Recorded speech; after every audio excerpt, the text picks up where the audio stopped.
Welcome to Learning with UNP. In this session of Business Intelligence with Power BI, we are going to learn about some essential features in Power BI's query editor. Specifically, we will explore query settings, applied steps, and mQuery. We will be using the Maven Market Customers CSV file to illustrate these concepts with a hands-on example. First, open up Power BI Desktop like this.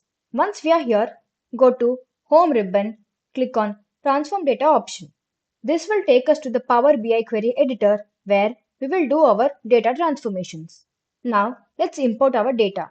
Click on New Source option in the Home ribbon, choose CSV, and find Maven Market Customer CSV file on your computer.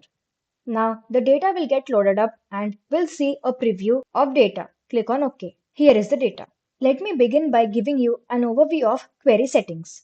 On the right hand side of the screen, you will see a pane called Query Settings. This is an important area because it gives you an overview of two key elements.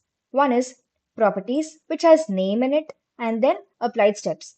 This name is the name of the query you are working on. You can rename it if needed. Applied Steps. This section shows a running list of every transformation or change you make to your data. The query settings pane is like your command center. It allows you to track changes, undo steps, or even rename the query for clarity.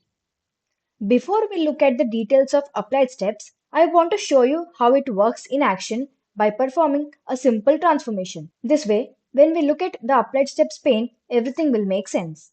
As we have seen in the previous video, how to do the data transformation using the using locale option, now also will follow the same.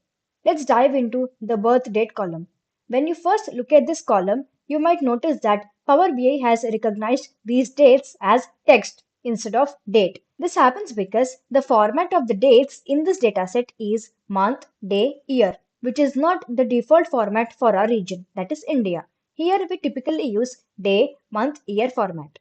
To correct this, we need to change the data type manually. Here is how we do it. Go to Change Data Type, click on Using Locale. In the dialog box that appears, select Date as the data type.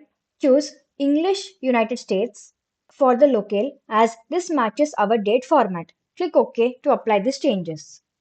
Power BI will now correctly interpret these entries as dates. Now that we have performed a transformation, let's take a closer look at the Applied Steps pane on the right side of the screen. This pane is crucial because it keeps track of every transformation you apply. When we changed the data type of birth date column, a new step was added here. Applied Steps serves as a history log of all the changes you have made. They are applied in the order they appear. Each time we make a change to the data, such as the date transformation we just performed, Power BI records it as a new step in this pane. This makes it easier to keep track of all the modifications we have made. You can even click on any step to go back and review what was done, just like this. If you need to remove or modify a step, you can do that too. For example, if you first apply a filter and then change a column's data type, Power BI will execute these steps in sequence. This feature allows you to review, modify, or remove steps as needed, providing flexibility and control over your data transformations. This is really powerful because you can control and adjust your data transformations without needing to worry about breaking anything. You can always go back and adjust the steps. Now, let's talk about what's happening behind the scenes. Whenever you make any change in the Power Query editor, Power BI generates a line of code called mQuery. If you want to see this code, you can do so by opening the Advanced Editor. To open Advanced Editor, go to the Home ribbon in the Power Query editor and click on Advanced Editor option.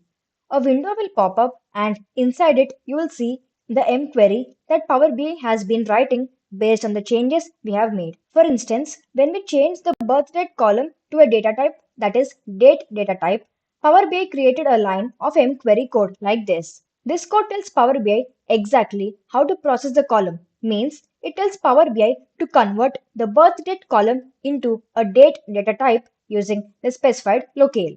Now, the best part is you don't need to learn or master mQuery to work in Power BI. The interface does all the hard work for you, but having a basic understanding of what mQuery is can be helpful, especially if you need to make small edits or troubleshoot issues in your data transformations. This is all about today's lecture. See you in the next lecture. Thank you.